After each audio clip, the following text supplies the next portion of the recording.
Okay. So I am Tiffany Westridge Robertson, and I am the CEO of International Foundation for Autoimmune Autoinflammatory Arthritis, or we just say AiArthritis for short, because that is a long, long name. So we say AiArthritis for short, and we have been going to EULAR, which stands for the European Alliance of Associations for Rheumatology, since well, we went there in person. That simulates it in the back. Katie was in person, I was in person, and Deb, who couldn't be here with us today, was in person. And then we invited 22 other people to go with us. So some of the people you see here on the screen had actual passes and have been able to go in and attend sessions and have access to that, as we do, all the way to the end of July. So as people living with rheumatic diseases, we find the flexibility very welcoming.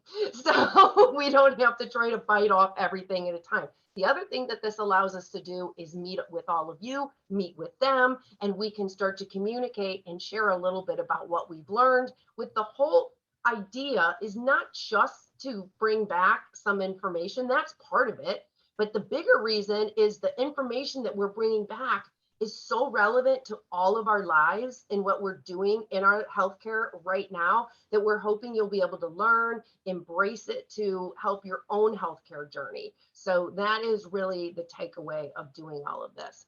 So Katie, as she has said in there, meet the team. So yes, as you enter, we sure would like everyone to just say a quick hello. I see Cheryl, hey there, has said a quick hello. You can feel free to say where you're coming from as well. And I am tuning in from St. Louis, Missouri, here in the United States. And I am going to, even though I know we're supposed to have another 8 or so panelists on here, that's all right.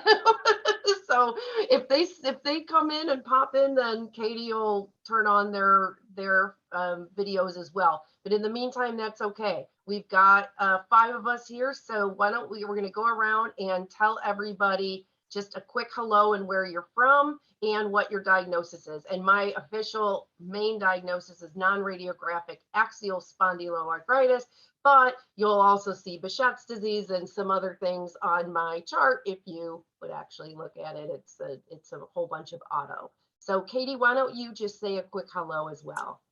Well, hi, everyone. I'm Katie Simons. I'm the Senior Programs Communications Manager at AiArthritis. I was diagnosed with rheumatoid arthritis about 20 years ago.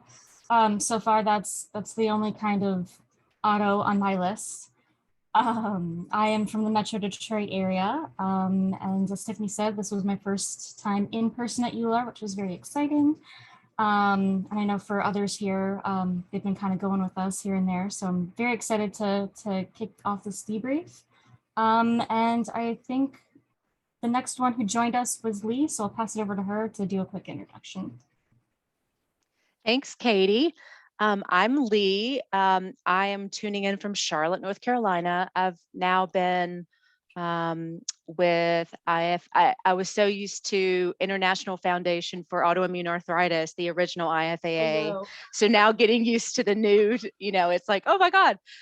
So I've been here for quite a bit, but I have Sjogren's and I just received the non-radiographic axial spondylitis diagnosis this year.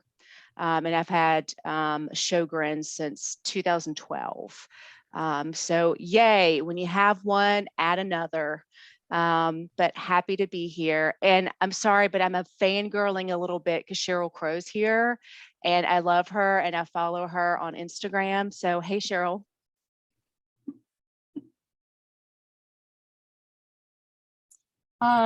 Next to join us was Eileen. So I'm going in order of who joined us. So if you want to introduce yourself. Hi everyone, my name's Eileen Davidson. I'm from Vancouver, BC, Canada, and I'm sort of new with AiArthritis, but you'll be seeing lots of me because I am a research partner, patient partner, that is, and I partner with Arthritis Research Canada on their patient advisory board, as among other things, and I'm a writer for Creaky Joints. I'm also known on the internet as Chronic Eileen. All right, and then Lisa, if you want to go next. Oh. You might be on mute. It doesn't look like you're on mute, but I couldn't hear you. Is that just me?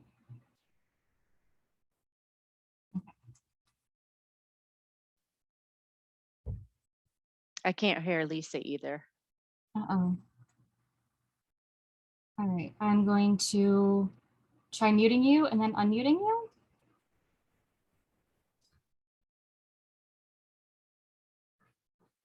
You unmuted me.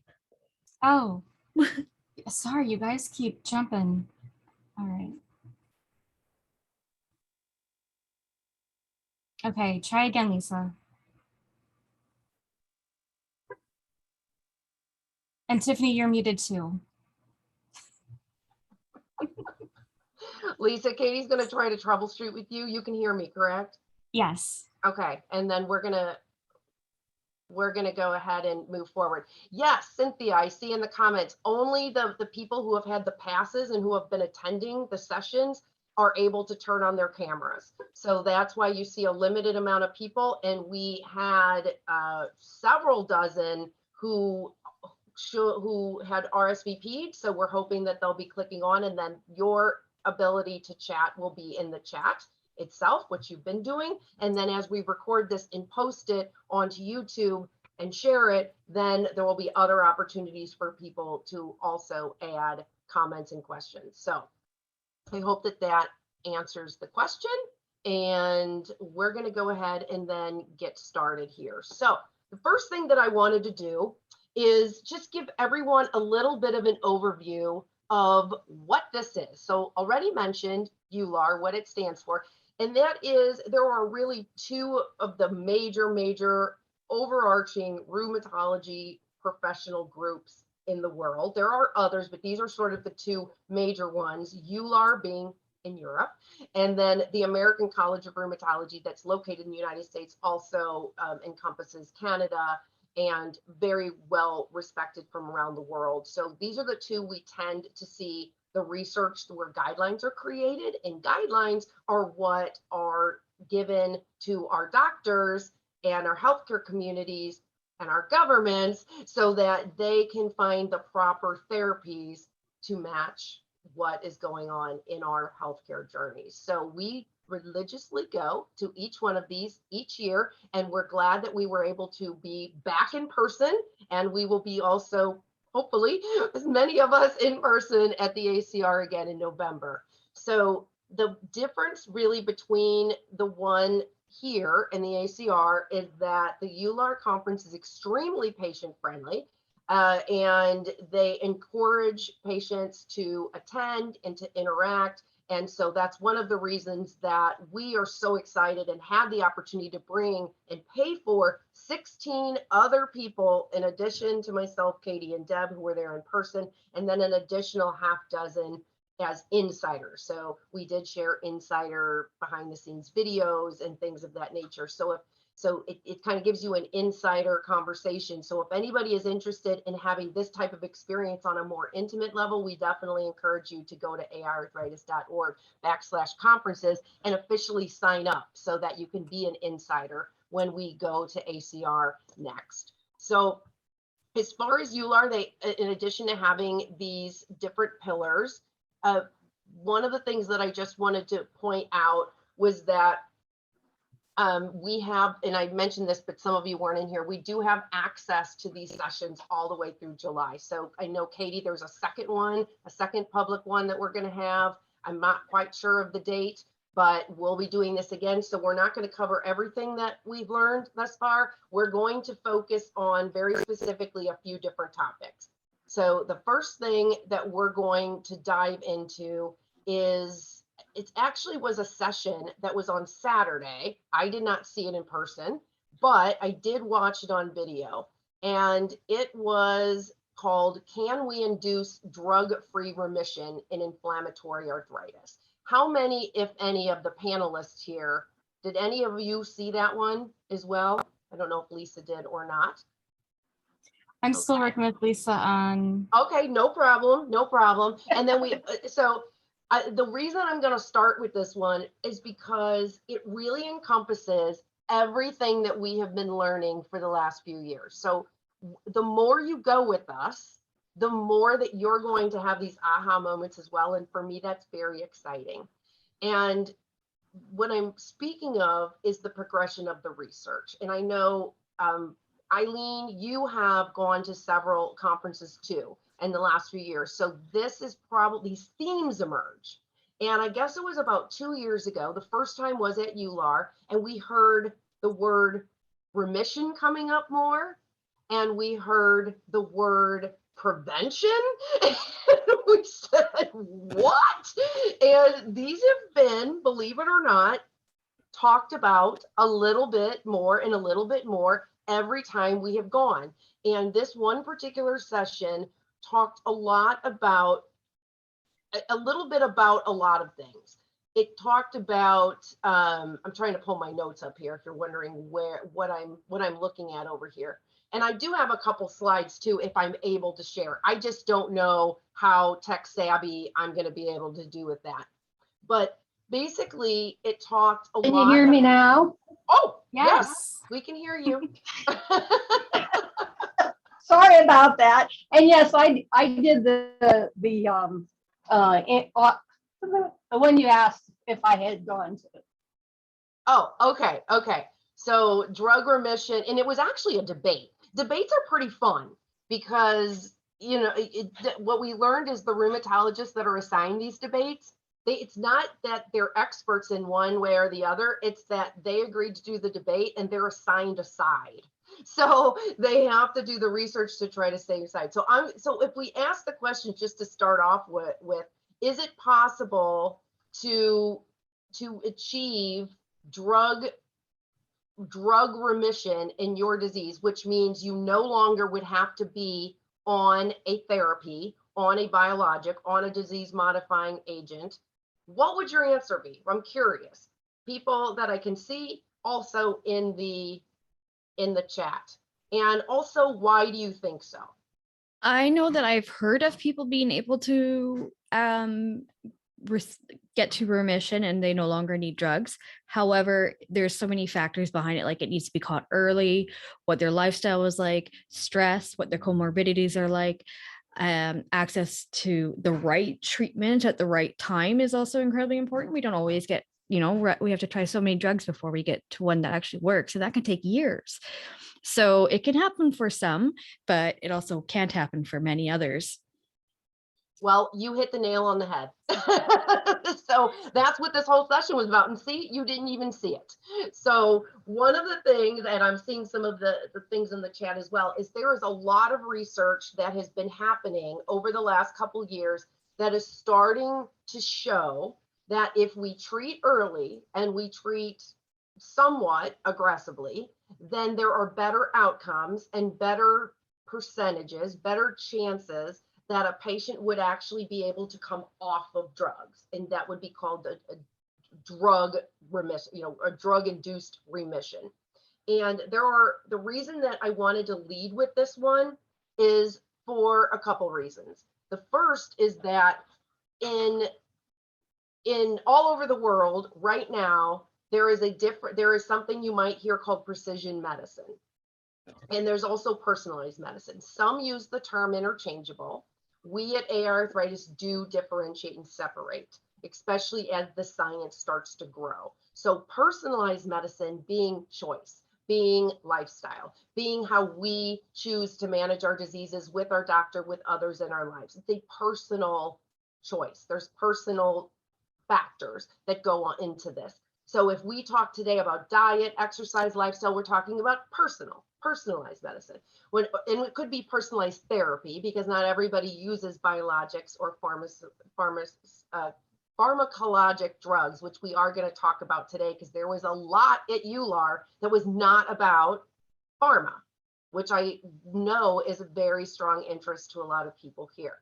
And one of the factors that people are starting to study is this precision medicine, and that is really our biomarkers, which are like our blood, our tissues, our saliva, different chemistry, the biology, our personalized signatures, if you will, our DNA, our RNA, all of those things that are being studied. And what they're finding is that knowing these things can help predict disease, can help diagnose disease, can help a doctor actually choose the type of treatment that would work best for you without you having to try and fail. So those kind of studies are what we're seeing while we're there. And it's really exciting. And like Eileen said, why is this important? So they are seeing that drug remission is possible, but here's where the studies come in, and what I really think that we as people living with the diseases need to remember is that in the studies where they have pulled the patients off of treatments, then a large percent, and I think it was 50% in the one that I was looking at that they presented, more than 50% did start to flare again within a couple of months. But if they were treated early to begin with, many of them were given the medication for a few more months, taken off and doing better. So there is some proof, some research that's showing the earlier intervention, the more likely we are to achieve remission, and the more likely we could be to go off of treatment for some duration of time. I know not all of you saw this, but what are your thoughts? It's very helpful. Sorry. It totally makes sense to me, because like the earlier you get the treatment, there's less joints involved, there's less chance of the comorbidities and less chance of disability. So I think that is incredibly important. It took me years to get even a diagnosis. So there's another thing why it might be very important, is because we need to also get that diagnosis really early and then get on to the treatment plan. Does anyone else want to comment? I'm gonna attempt to share a couple slides here. I'm pulling them up. I'm going for it. I'm pulling them up here. You think about too the mental aspect of it all too, like going through the diagnosis stage and the mental wear and tear, and what that could do for somebody having precision medicine and being able to be treated early, how much that could save you. I mean, I remember when I first got diagnosed, and I literally couldn't do my job anymore. They had to move me to a separate job. They had to change my job code.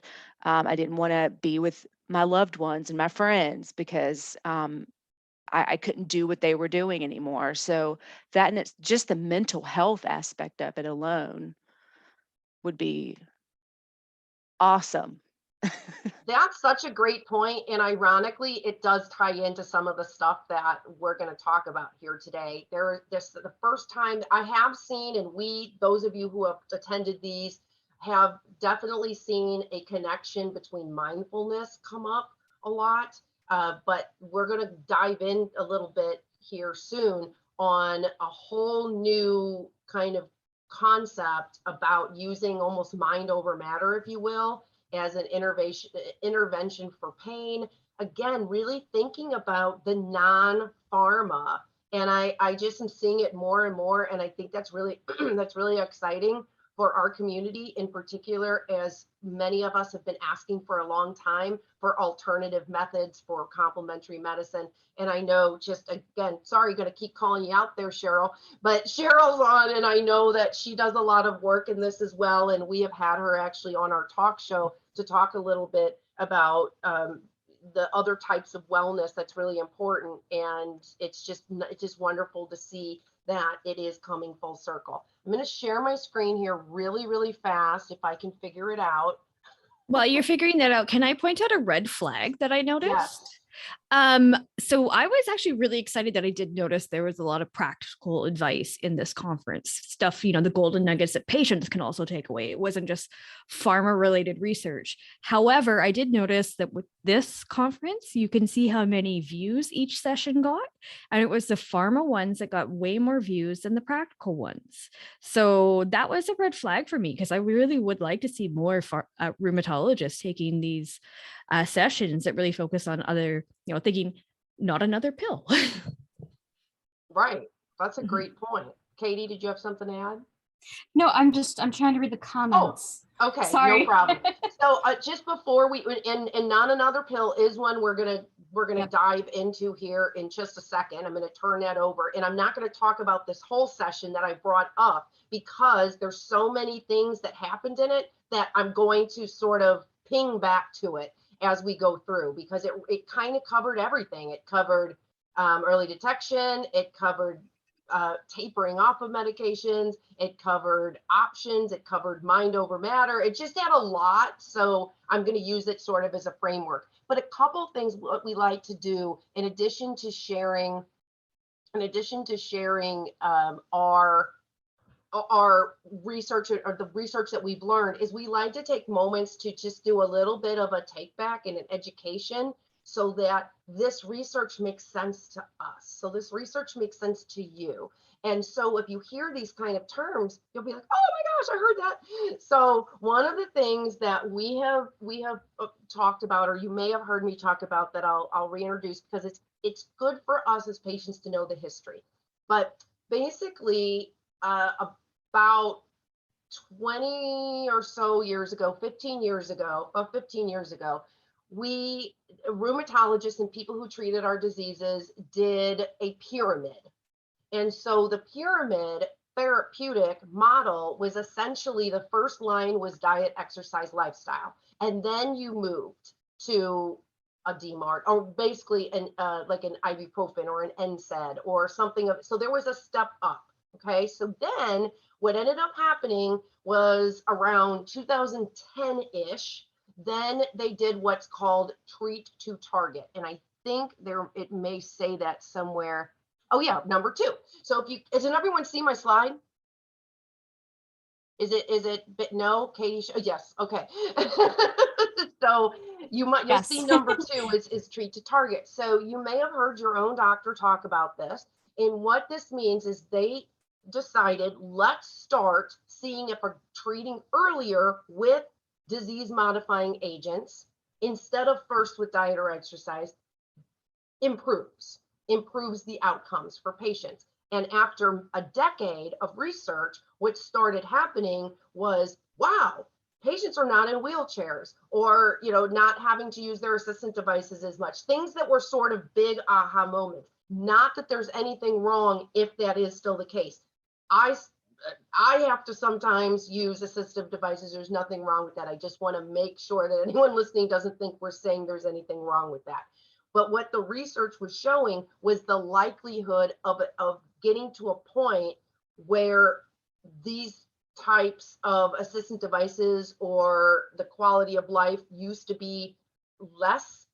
It was starting to see, wow, a lot of improvement, a lot of even chances of remission, people reporting doing very, very well.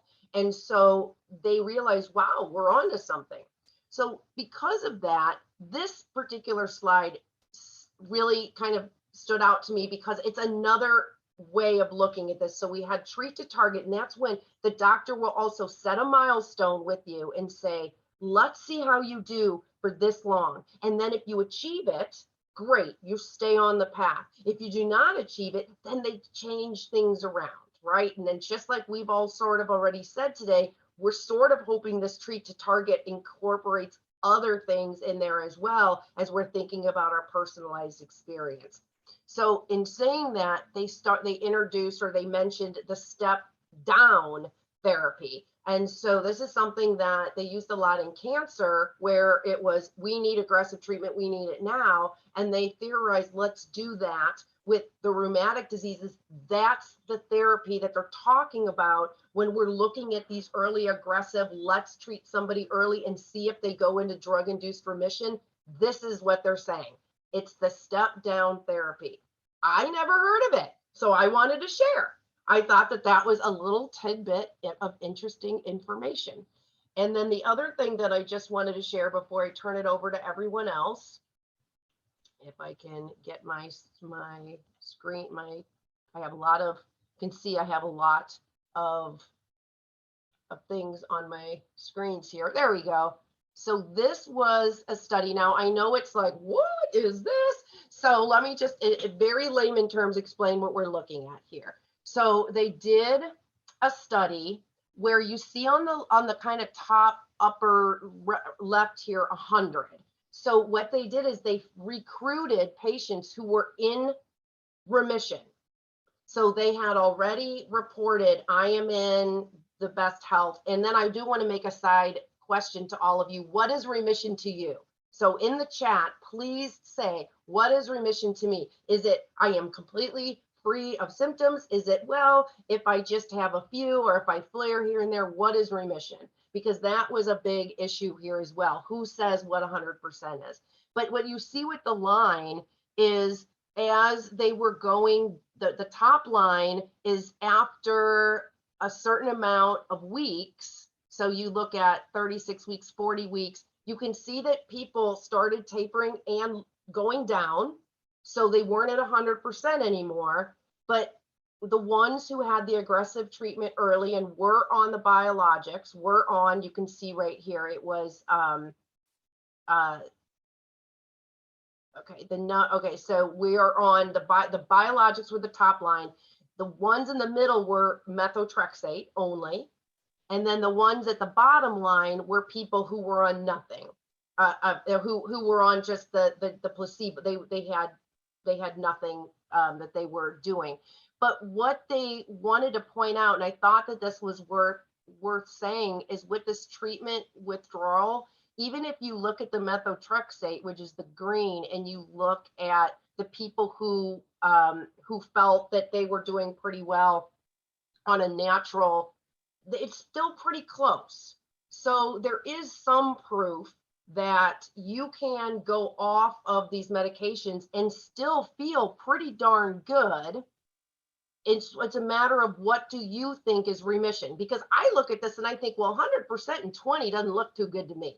But but they looked at this as hopeful. So I thought that it was an interesting study, and I also felt like, I don't know if for me that is remission and being off of something, because I just personally look towards a higher quality of life. So I'm just, before I turn it over to Eileen and Lisa and everybody to sort of talk about some of the other research they've seen, I just thought I would share that and get anybody's input or thoughts about that. I don't want to close down the webinar here. Okay. I can't hear you, Lisa. I can see your mouth moving. How about, Lisa, if you want to type out something, I can read it off for you, if that works, because I don't think this problem's going to go away anytime soon. Okay, maybe not. All right. I'm thinking you could, logging out and logging back in seem to work briefly, but you keep kind of fading out. So I'm not exactly sure what the best approach going forward would be. All right. Can you all kind of chat about it? So you can go to the chat, and you can go down to everyone and then just choose the person you want to chat with. That's what we've been doing. Okay. I just don't think that there's any other options I know of left to try, is my, but yeah, we'll keep working on it. And I was also going to say in the chat, there's some good comments as far as how people define remission for themselves. Okay, I'm going to read those as I turn it over to anyone who saw the Not Another Pill. Eileen, did you see that? Yes, actually, I think I've seen that session twice. Oh, perfect. It was good. I'm going to go ahead and go and look in the chat and listen to you, and then I'm going to let you take over. I know Katie also saw it, and I'm not sure with Lisa or Lee, but if you could go ahead and take that over, that'd be fantastic. Yeah, so Shell Curl just put in the chat that she saw Not Another Pill one at ACR 2021, which is where I am familiar with it as well. And I particularly really like these sessions because they talk about everything other than our meds. So I feel like the patients can really get a few of what I call golden nuggets out of these sessions, ones that really we can actually take away into our lives. But this one I thought was different because it touched base on something that I feel, but I've never really actually been able to put into words, or I haven't really heard anybody else say it, but how exhausting self-management of a chronic disease is. and all the self-care and everything that we have to do, and how, our motivation to keep up with all the self-care can take a dive. And I've noticed that really kind of happened to me after COVID happened, because I don't have as many places to go, I don't have as many things to do. And yeah, so I thought that was one of the most interesting parts of the first talk. I can't remember her name, and she was really, really great though. And it just got me thinking, like, how do we keep up with the motivation of our self-management? Because at the beginning of my diagnosis, I was all gung-ho and exercise, eating healthy and everything. But then I started to realize how much it costs, how much time it takes, how exhausted I am from this disease, and also how hard it is to do when you're a single parent. And Lisa wrote that she was going to say how frustrating it seemed that remission is only possible for newly diagnosed. And how that can be kind of, I'm in a similar situation, like I'm not newly diagnosed, that ship has sailed. So that only being possible for those people, it is kind of bittersweet, but I do want that for them, for my own personal perspective. I'm going to add to that. So what I want everyone, and that's a really great point, and I'm glad that you said that, Lisa, because that is where the research is right now, because that's what they're testing. So as I mentioned, the model going from pyramid to treat to target, and then the step down. So the research is following the model essentially, but don't forget about precision medicine, because once we get those specific biomarkers, those specific lines of treatments that match you, that match me, that match Katie, when we can find those subgroups, and we can and researchers can identify which of those triggers will work best with the medication, which could be existing medications out there. They could be new medications. They could be different targeted medications. But there is a chance, once we're matched to the right treatment and we have the right personalized plan for ourselves, I want everyone to remember there is hope that too could be us. One of the reasons I was also kind of attracted to the prevention and the getting to remission for people who are so early diagnosis, that I have a son, and one of my biggest fears is him getting diagnosed with one of these rheumatic diseases. And I've seen research where they're talking about starting meds before they even actually have arthritis symptoms or AiArthritis symptoms. And, every day I'm just like, so how are you feeling? How are your symptoms today? Or, if he's always going through anything that might be, remotely close to arthritis, it's like the mama bear red flag kind of goes up. I'm like, how long have you been feeling that? Where does it hurt? But yeah, so that means a lot to me in the sense that my son, if he is that 15% chance of being diagnosed with another rheumatic disease, that he may have better outcomes than I do. Oh, you're muted, Tiffany. I'm not good at trying to find I want to share my screen again, because I want to share, I just can't, there it is. So I did not see Not Another Pill, but I did go and sort of pull some slides. So I thought I would share a couple, and those who did see it could comment. I thought that the fact that chronic primary pain is starting to get its own code. They talk about this in here, and they also talked about it in another session. And I just thought that was something that I had not heard a lot about. And then also, they really went into sort of the gold standard of addressing chronic pain, and that we have to remember it's our physical, our biological, our psychological, and our social factors. So they're really starting to take pain seriously. And I thought, Eileen, that you either tweeted about that or wrote about it. I could have sworn I saw you say something about the code, but I could be wrong. And if I am, you can tell me I'm wrong. It could have been a retweet, or it could have been in the recap I did with creaky joints. But yeah, okay. From somebody going through the whole process, it makes a lot of sense to me that they need to target pain in more than just dealing with pain alone.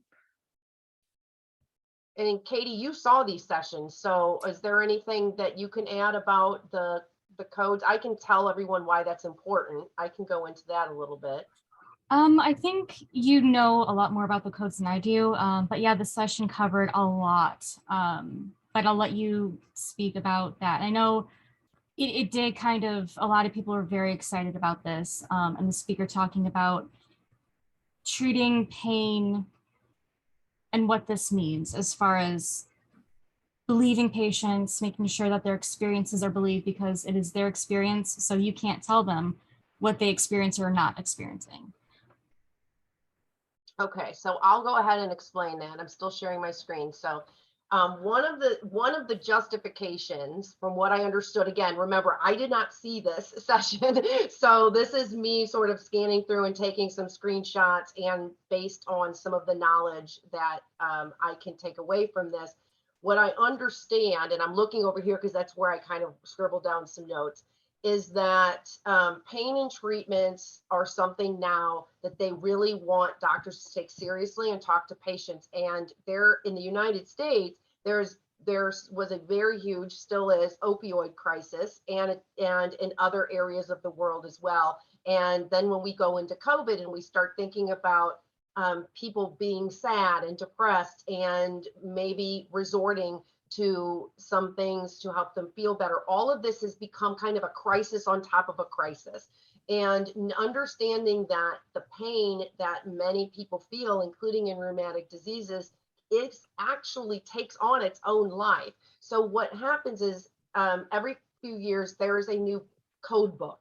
Okay, so a code is literally what you think it is. It's a number, it's some letters, it's, you know, it's an assignment to a certain disease. So for example, rheumatoid arthritis has a code. And when you go to the doctor, if you're diagnosed with rheumatoid arthritis, they will put that code number on next to rheumatoid arthritis. What does that mean? Why is it important? It's important to have the code, to have a code separately, because that means it is treatable. So if you wanted to be treated for rheumatoid arthritis, let's just say, I'm just using that as an example, and there are certain drugs or certain therapies that are gone through the Food and Drug Administration or gone through the European Medicines Agency, or have been approved in some way to use for the treatment of rheumatoid arthritis, then your doctor could prescribe that to you. And because it has a code on it, it will be reimbursed. Okay, so if there's no code, that makes things trickier. And so the reason this is so exciting is because many of us go to pain management doctors. Pain is treated separately. And so it also has many fingers to it. So it's not just, ouch, this is pain. We've been learning about the brain and body barrier, how the pain starts here before we ever feel it here. So we know that, and you'll see here coping skills. I have the slide in front of me. So a lot of these type of things they're starting to think about. If we're going to treat chronic pain and we have made it its own code, now let's think, what can we assign this? What can we treat patients with? Maybe it's not an opioid because we have other options. And that's, to me, why this session was so exciting. So did I do an okay job of explaining that? Okay. I was going to mention in that session, they also brought up the idea of belief systems and like your social circles. And that seemed new to me. I don't think it's actually completely new, but just the aspect of what you hear. And again, if your doctor is supportive or not, but if your social circle is supportive or not, or if you've got a notion of pain, pills are bad, or just take a pill, how all of your beliefs can impact your physical health. So I thought that was kind of fascinating for them to dive into. That is going to lead us into the next session that I'm going to bring up, but I did find that I had 2 more slides for this one, so that I had taken screenshots. They talk so much about a good relationship. This is not the first session that I heard this in. The one that I'm going to talk about next, which is called Placebo versus Nocebo. But many of the sessions, again, we're hearing more and more, not just about pharmacologic treatments and pharmacologic research, but we're also hearing about integrative medicine, alternative therapies, and communication. So in this sense, they literally are talking about how developing a good relationship between you and your doctor can actually help with improving your pain, having somebody you rely on, somebody who's treating you. And how many of you have had a family or doctor, first of all, a doctor that didn't believe you or didn't make you feel hopeful? And there's something about that within our brains, within our own anxieties, that trigger something that could increase more pain. So they talked a lot about this and about the family as well. And then this one was the slide on the family.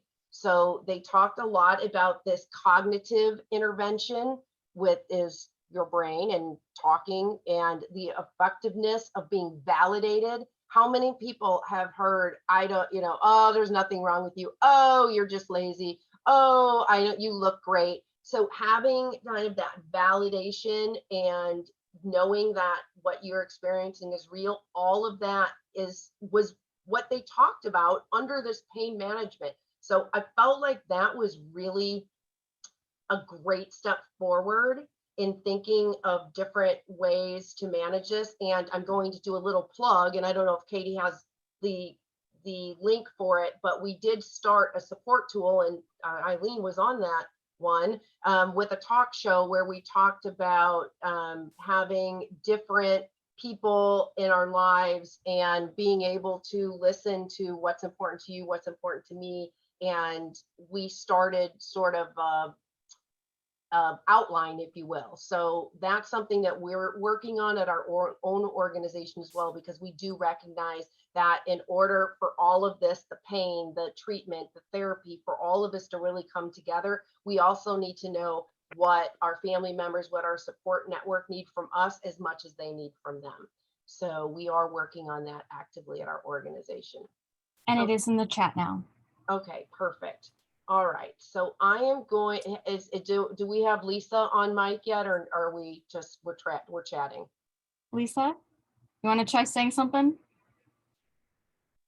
Okay, no, you No. don't. I just, because I know you've seen some of these sessions, Lisa, so I don't want you to be, I don't want you to be left out on this. I wanted to point out, Eileen, your comment in the chat as far as, and I don't know the answer to this, the difference between central, oh, I'm going to mess this up. Central sensitization syndrome and fibromyalgia. I was wondering, what is the difference between those two?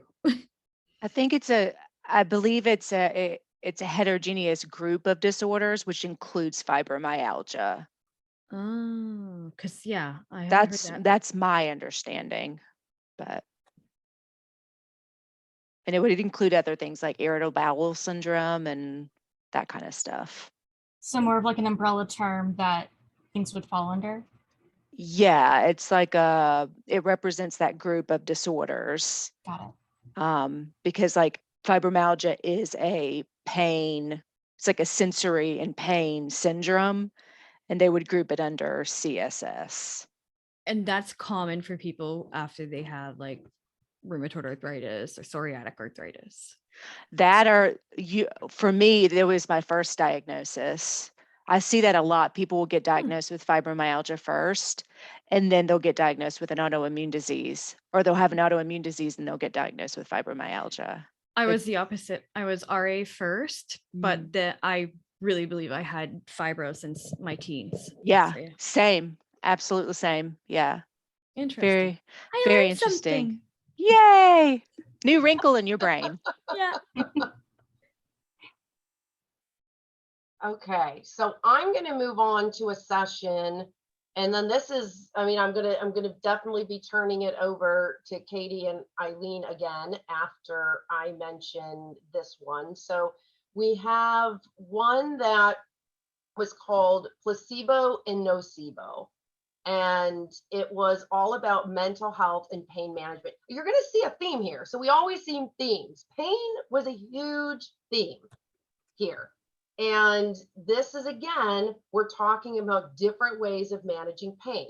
So first, I just wanted to explain to you what is a placebo.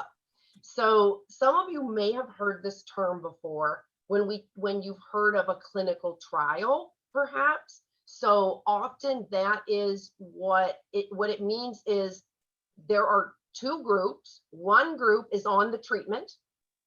The other group is not on the treatment, but they don't know, so they are the placebo. Okay, so they are really not on the treatment. And so often clinical trials are designed with the placebo, or they are designed with the placebo, because it is very important. That's how they measure if the other side is working. So if the one who's not on it, oh, I'm disappearing. The one who's not on it is not doing well and they're down here, and the one on it is up here, then they're showing there's efficacy, right? They're showing that it works. But something has happened over the last several years, and the placebo effect has started to have advantage and benefit they're seeing in patients who feel like, hey, I'm on something, I feel better. Okay, so I do have, again, just a couple of slides here that I have up that I thought were good. So think about you're at the doctor and the doctor says, here you go, I'm going to give you your infusion, I'm going to give you an injection, I'm going to give you whatever it is, and this is going to make you feel better. Then the patient, we will have some type of expectancy. Now, if you really like the doctor, probably, oh, yay, my pain's going away. Maybe if you don't like the doctor and you're like, I don't believe anything they say, it could have the totally opposite effect. But the idea is this is a non-specific placebo effect. It's something that it's not because you're in a trial. This is something that the doctor is communicating with you. And as a result, you are starting to have a positive mindset that, okay, this is going to be good. Something good is going to happen to me. So essentially, the placebo effect will help. They have shown in studies is helping some patients to feel a decrease in pain levels, even if they're not necessarily on a treatment. Whereas a nocebo, that is a state of mind, I think that's the best way to put it, a state of mind where you believe this ain't gonna work for me, and it doesn't. So this is the negative part. This is where and they have shown that if the patient does not believe something is going to work as well for them, they will report an increase in patient levels. So I'm going to stop there for a second and just ask thoughts about that phenomenon. And it can be in the chat if anyone. Well, Cheryl said something that I was thinking of. It could even just be that getting out of the house and giving back to your community might just help them feel a little bit better. I know that I've kind of felt that even just participating in research that doesn't have any benefit to my health, and like I'm not taking a pill or anything, or fundraising for, arthritis or doing some sort of advocacy. It's always very energizing, makes me feel good. So it could even just be something to do with how the mind just feels better about themselves. And I think that's also kind of a social aspect. Because I know sometimes if I've been in my house for a week and then I go anywhere, even just talking to a cashier, it's like, oh yeah, I haven't really had a conversation with anyone for a while. So I know that part of it, being active and talking to other people, is helpful too. I have run out of my slideshow, but that's all I had left on that one. But I do have my notes. So I take a lot of notes, and these are the notes that I was taking while I was actually at the session. and they put up a slide of a study where they had patients who were, it was a pain study, and the patients who were told that they were on that they were getting a pain medication, a strong pain medication, reported within a couple hours they felt much better. But they never got on anything.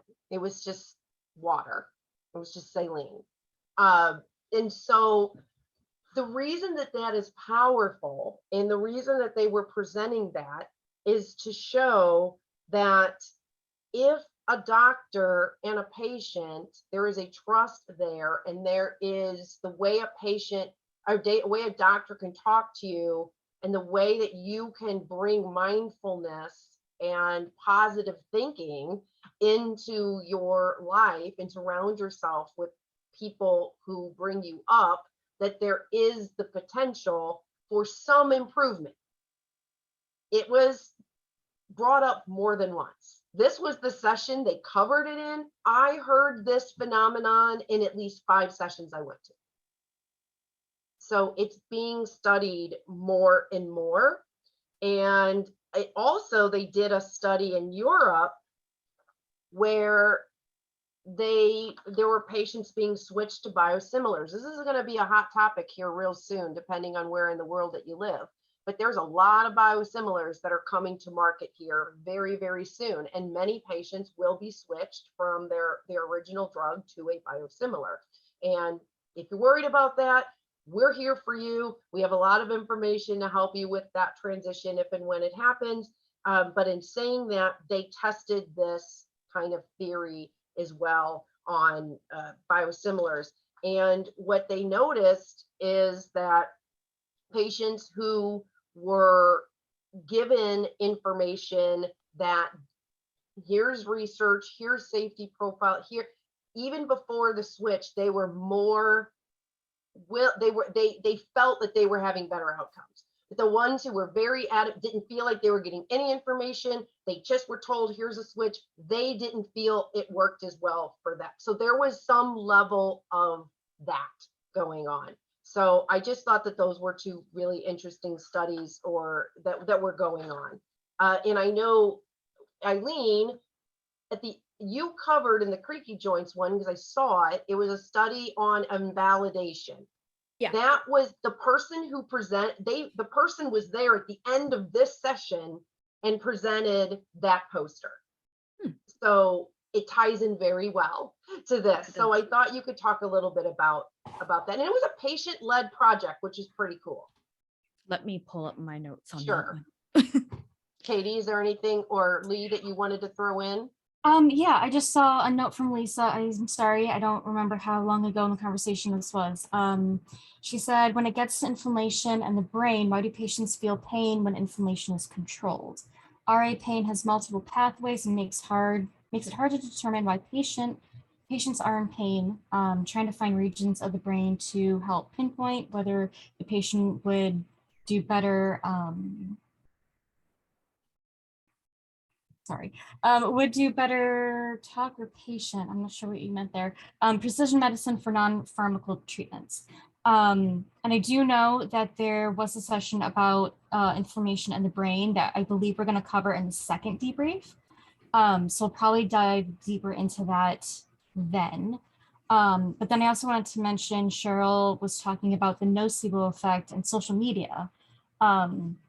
And how those influences, validating or not validating or being, well, it's social media. There are all sorts of comments that we've all seen as far as fear and strong opinions, how that can influence a patient when you are seeking out these social support groups on what you can do, what you should do, what the effects could or couldn't be. So I think that's a very, important thing to be aware of, how those influences can affect your own health. Definitely. And I think it's always important to remember that most of the time when people are on the internet and commenting on something, it's because they have something negative to say. The ones who don't have anything negative to say aren't on the computer. Yeah. And their experiences can be vastly different than your own. So Yep. 1 out of a million might not be your case. So that was definitely something I kind of struggled with at first because, you know, I was brand new to RA, had no idea about the medications, and, you know, seeing on the internet, Googling this disease or this medication, it's a form of cancer medication. My hair is going to fall out. What's going to happen? I can't have an alcoholic drink, nothing. So yeah. And then going into the groups, and you can often see people talking about how medications didn't work for them. They rarely talk about how they did work for them. And yeah, so it's also probably one of the most common questions I get, like, what medication are you on? And I say, well, what works for one may not work for another. And that's really a conversation that you need to have with your rheumatologist. absolutely. I think that's one of the reasons why I felt like I took a really big step away from the kind of field or the world of autoimmune, because there was such a negative kind of cloud. Like every time I would have a support group, it was a lot of people. It was just more venting and not a lot of kind of support and what we could do to kind of live with the disease, not necessarily suffer. And so I think it's now that this is the second time around for me and having an active disease again, my mindset is so different. It's now like, okay, I don't have to suffer with it. What can I do differently this time? What have I learned differently? Now, when I take the medicine, I'm like, okay, you're going to do really big things for me this time. And now there's other things that I'm doing in addition to it. I'm not scared. I don't want to push people away. So it's, yeah, it's really, like you said, Eileen, the people that they're not necessarily going to be on the computer telling you, hey, there's hope, unfortunately. Because we have to remember that, you know, arthritis alone is one of the main causes of disability. So a lot of people online are on disability and they're suffering, and it's really it's unfortunate. And, you know, that's why we're taking part in the research. And I have to say, again, I'm sorry, fangirl, but that's why I appreciate Cheryl so much, because she's out there and she's promoting, yeah, I'm living with this disease, but I'm living my life, and you don't have to be scared of the day-to-day process. And yeah, you're right. It is exhausting.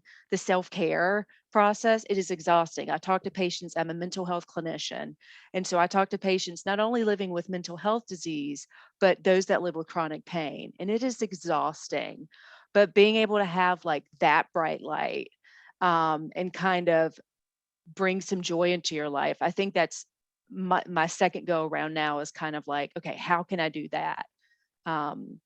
So thanks, Cheryl. Thanks for everybody here, but also it's really important to have that kind of face for the diseases that we live with. And as Cheryl mentioned, there are positive sections of the different social media places. You just gotta maybe have to search for them sometimes.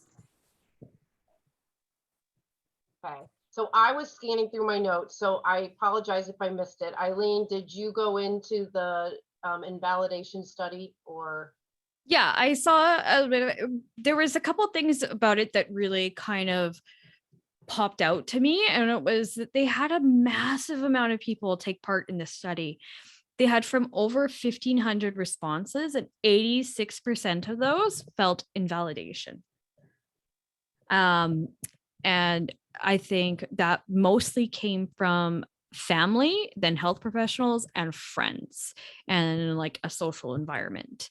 And this has been like, it's actually had quite a big impact on people and how they are with their diseases. It can consult in things like them not taking proper care of themselves, not believing their diagnosis, not accepting their diagnosis, not starting treatment properly, listening to the wrong advice. And yeah, so it's, I remember in the beginning of my diagnosis, how I would say to people, oh my gosh, I've just been diagnosed with rheumatoid arthritis. And they were like, it's just arthritis. You're okay. I'm a cancer survivor, kind of thing like that. Or, you look fine. Oh, you just need to exercise. And like, how many points of like invalidation that somebody living with an invisible disease, or let alone arthritis, because of all the stigmas behind it, is intense. I think it's probably one of the most stigmatized diseases there can be. So, oh, sorry, I thought I saw somebody's hands up. It's just, never mind.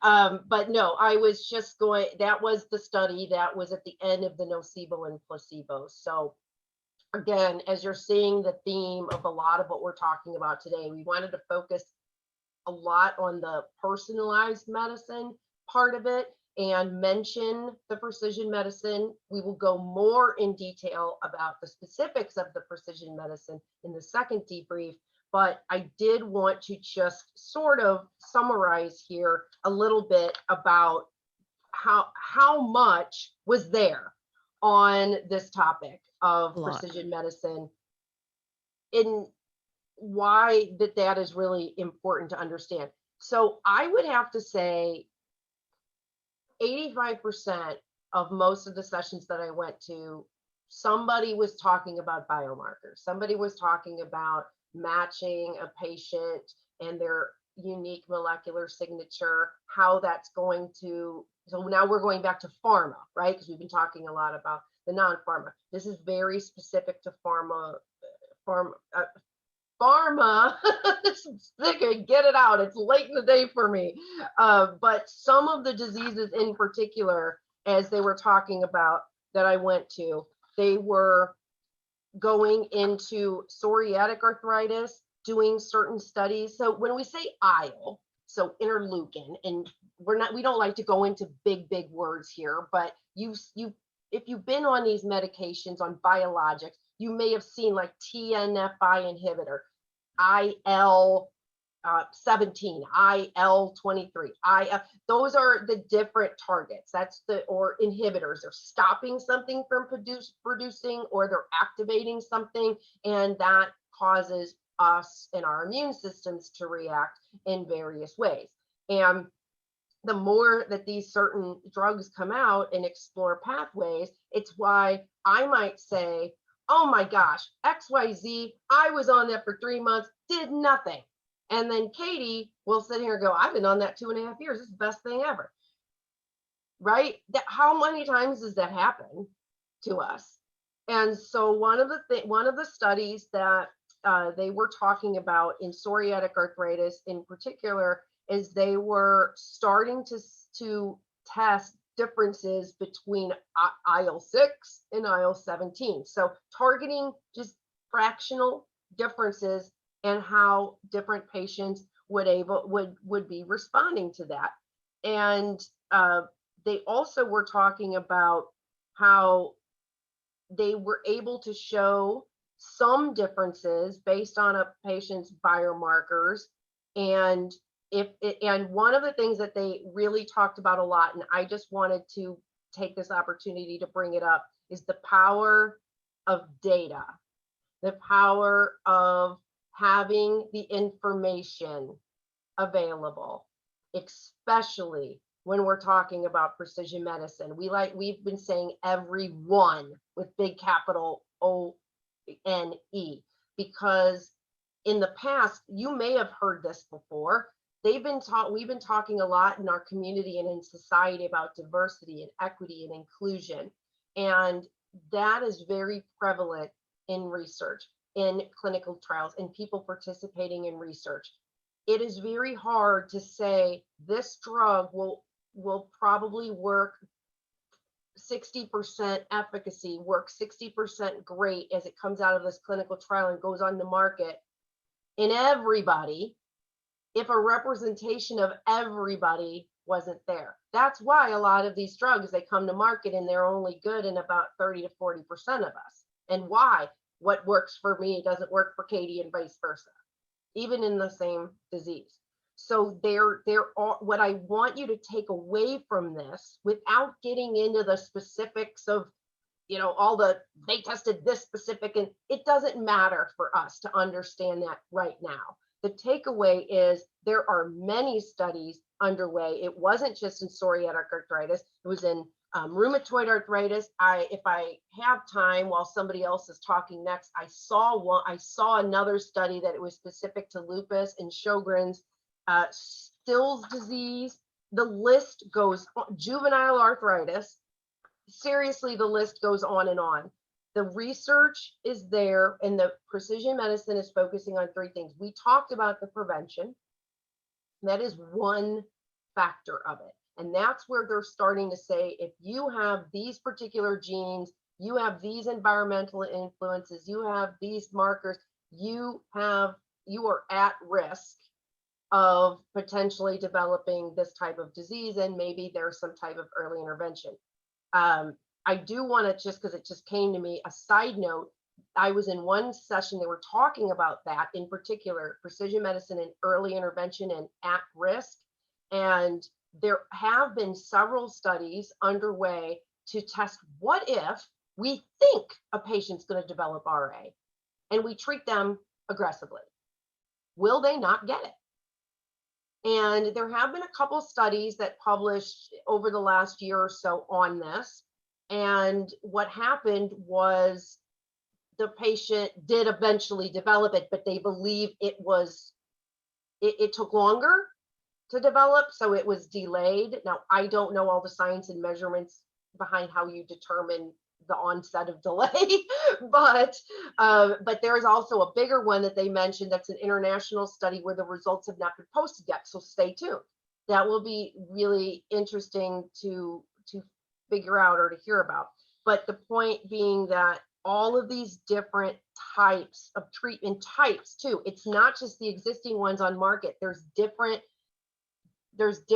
areas that they're targeting that they believe by inhibiting or triggering that certain of us can respond. And I'm going to throw another plug out at AiArthritis and a shout out to Forward National Databank for Rheumatic Diseases, because they have been so fantastic and believe so much in the work that we're doing towards precision medicine and understanding subgroups, which ones of us, who is going to respond, who's not, because that's part of precision medicine.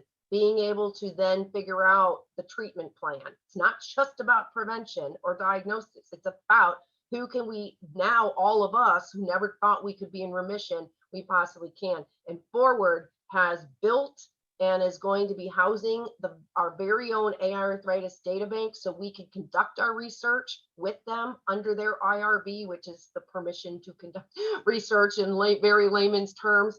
And our main goal for that database is to focus entirely on precision medicine and entirely on personalized as well. So not just pharma, we want to understand the whole body, what's working for people and what's not, and to use that data that you all have to participate in some way in order to really make the needle move, so that we have enough of the people participating. The data we use, not only we hope will push this forward so we all have better outcomes, but the data can then be used for public policy purposes or legislation, government, whoever decides your treatment plan, so that we can show this group responds better and we deserve access. And so we all can join forces together to do those kind of things. And that's the most, in my opinion, the most important takeaway, rather than to give you a list of this target and this target and this, which is going to be absolutely nothing right now, because it's all still, in test tubes.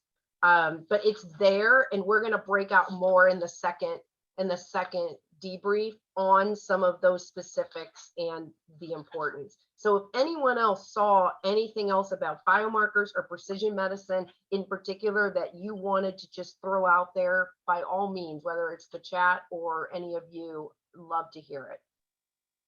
I was just going to echo how powerful it can be just to submit your information. Even if it isn't like a blood sample or saliva sample, just filling out a couple forms for these databases can be just so powerful.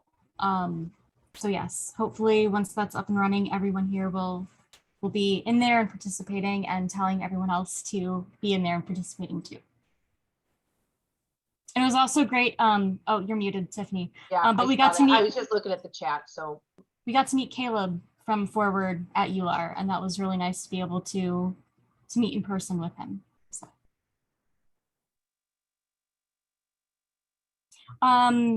Eileen, you mentioned, can Canadians participate? I do believe that we're definitely focused on the international contributions. So that has been international. Yes, yeah. Our organization is international, and so Good. and that is for the policy too.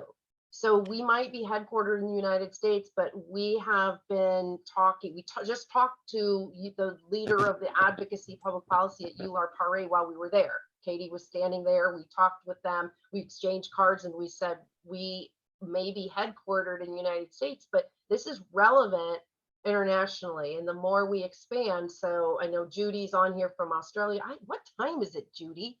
What are you in the middle of the night? I just realized that. So in saying that, you know, we're very invested in this, and it's international because we all need the research and we all need the access.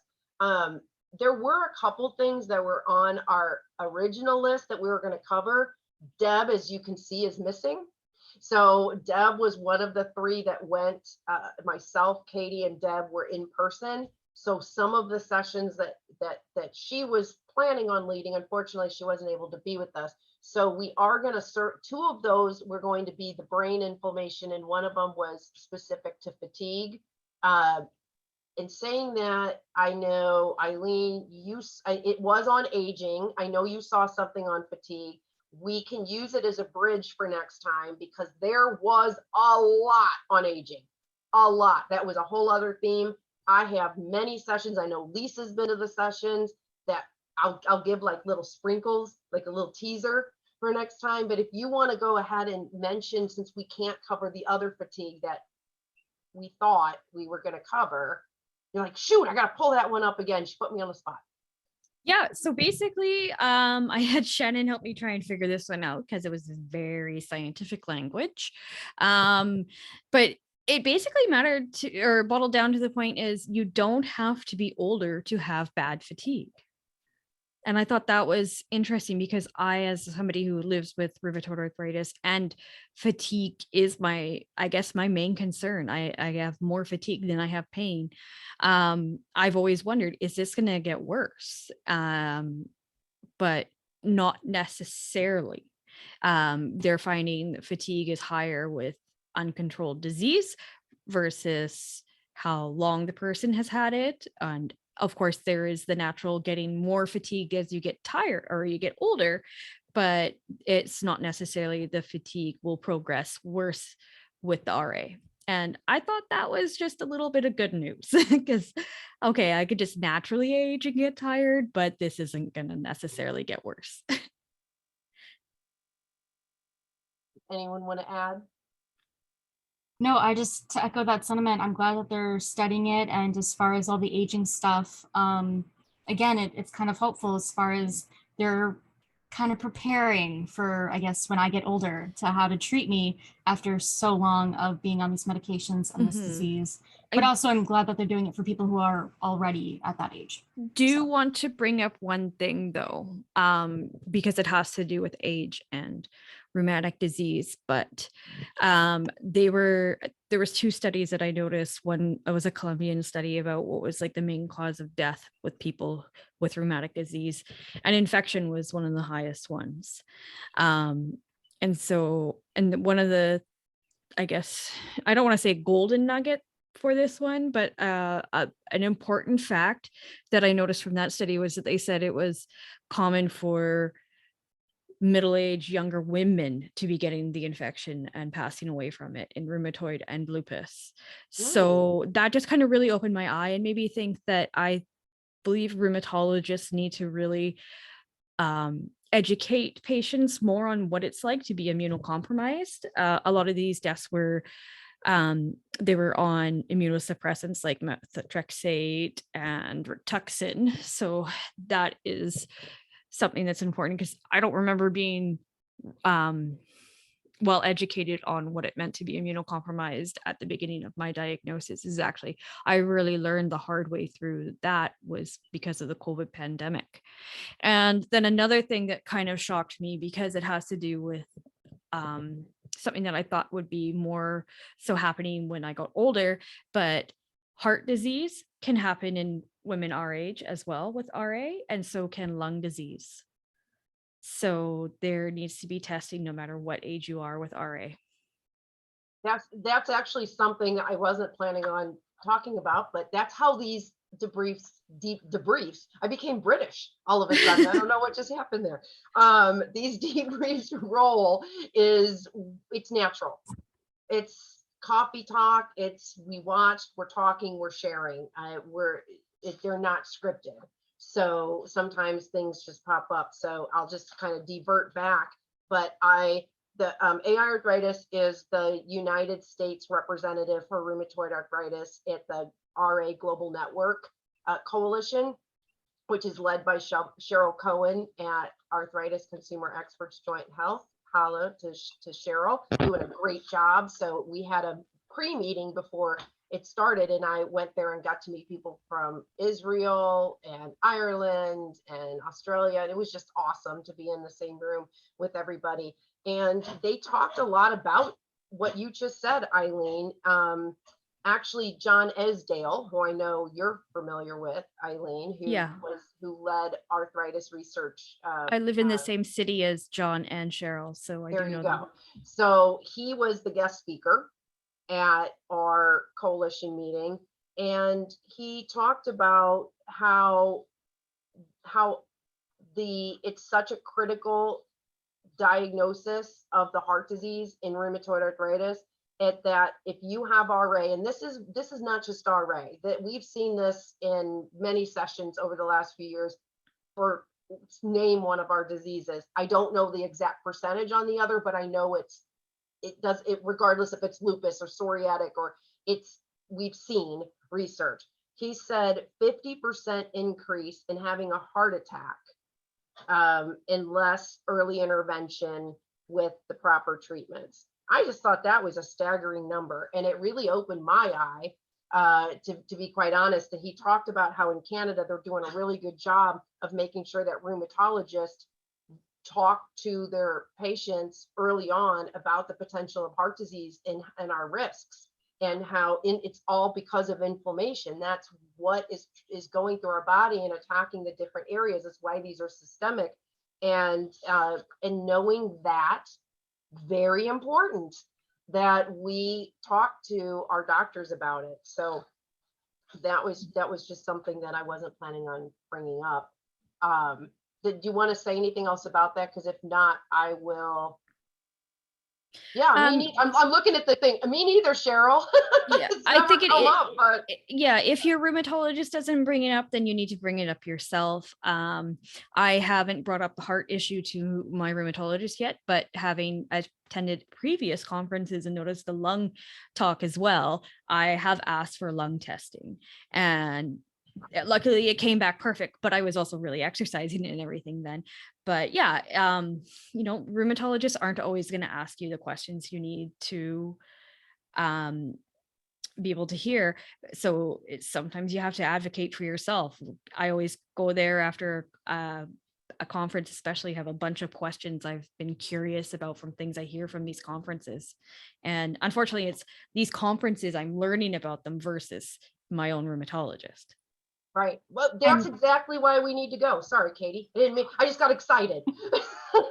I was gonna say, I remember it might have been when I was diagnosed or at that time being told about the cardiovascular stuff, which as a 12-year-old scared the crap out of me, but I had no idea about the lung stuff. So yeah, it is interesting what you get told and what you don't, and you don't know what you don't know. So it's great that we're empowering ourselves with this knowledge. And I'm going to also think that my rheumatologist didn't bring it up to me because she probably assumed that I'm not as much at risk for it because I did go through a dramatic weight loss and I exercise and I eat healthy. But is that enough? That's a very good question. I think that's what a lot of researchers are trying to find out right now, as we've talked about today. So we do have a few minutes left here, and we did start a few minutes late. So I will just go ahead and give a little bit of the teaser, I guess, because it's kind of relevant. There's a couple things in comorbidities is one of those things. We'll branch out a little bit more next time as well. But as we're talking about these themes, it's sort of like it goes under precision medicine, but it is its own category, and that's enthesitis. So that would be the inflammation of tendons, okay? And that is really becoming a new theme in itself. I started seeing it last year at ACR a little bit, and then I started seeing it a lot more here. And it is, I know, a big issue in juvenile idiopathic arthritis, in enthesitis-related arthritis, in psoriatic arthritis, and spondyloarthritis, all of the spondy group that is typically known for the enthesitis or the inflammation of these tendons, not to say these tissues, not to say that others cannot experience it, but it is one of those more hallmark. But there's a lot of question of, wow, well, if we could say it's enthesitis versus joint, we're like a quarter of the way there. And it seems like, well, yeah, why didn't anybody say this a long time ago? And they have, but it's just the research is really starting to come to the forefront on this right now. And that is a form of these subgroups. That is a form of really starting to listen. And I know our organization is supposed to be getting a grant to help with shared decision-making tools for families living with juvenile psoriatic arthritis and enthesitis-related arthritis, so that they can help to talk about these things and the differences. And so it's a big deal, enthesitis. But the other thing that I'm going to throw out there, we're going to talk a lot about aging next time. Not a lot, but a portion. What we're going to talk about. It came up about the last 2 years again. We're seeing it. And I popped in. I wasn't even going to go. I was slotted to go somewhere else. It ended early. I popped in and I was so happy I did. One thing interesting from that session, which I will cover in more detail last time, I had no idea costochondritis was a form of enthesitis. No idea. So my first symptom was costochondritis and fatigue. And nobody could figure out what I was. I was a mystery patient for 2 years, like many of us. This was 2009 when I finally got diagnosed with rheumatoid arthritis, and then found out in 2013 I actually have axial spondyloarthritis. I'm a spondy. And I look back, and costochondritis and the enthesitis is something that they always say with the core of spondyloarthritis and your spine and core. And I always knew chest, but I did not know it was a form of enthesitis. I just said, whoa, what? That's what I said.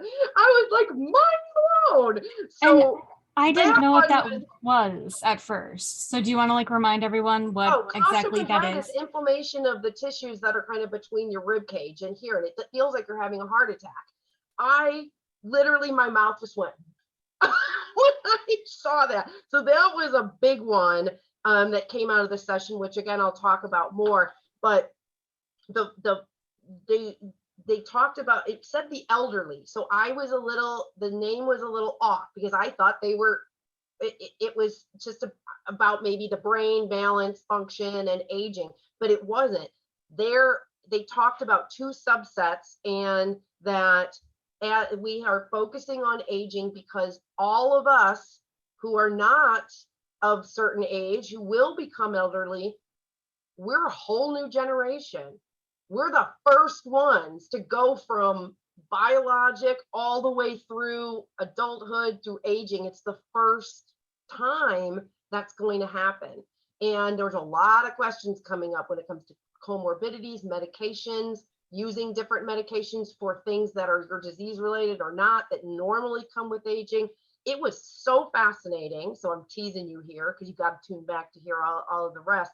But the one thing I am going to say that also was just an aha that came out of this was they said you've got that group that we're going to talk about, and then you have the new group called late onset RA. What? So there's a whole new subset of people that are starting to be diagnosed with rheumatoid arthritis over the age of 60, 65, and the doctors are perplexed because they're not sure what to do. How do we treat a person who's 75 and just now presenting with rheumatoid arthritis? Their bones are brittle. What do we do? Do we put them on? But we have no clinical trials that used this population. So it was fascinating. And I learned a whole lot. I actually left that session. I had my little microphone with me that I do the talk shows with. And I talked to the microphone for, I think, 10 minutes, just debriefing on this certain session because I found a lot of information in there. But those were some really, I'm distracted because I'm looking at the comments at the same time. But that's something we're going to go into a lot more. There were a few sessions. Again, Lisa, we really hope we'll have your physical voice with us next time, because I know that those were really important sessions for you as well. And it's just something every one of us who is living with the diseases at some point, we're going to have to deal with the situation. So it's really reassuring to know that the research is there and they recognize we've got to figure this out. So, okay.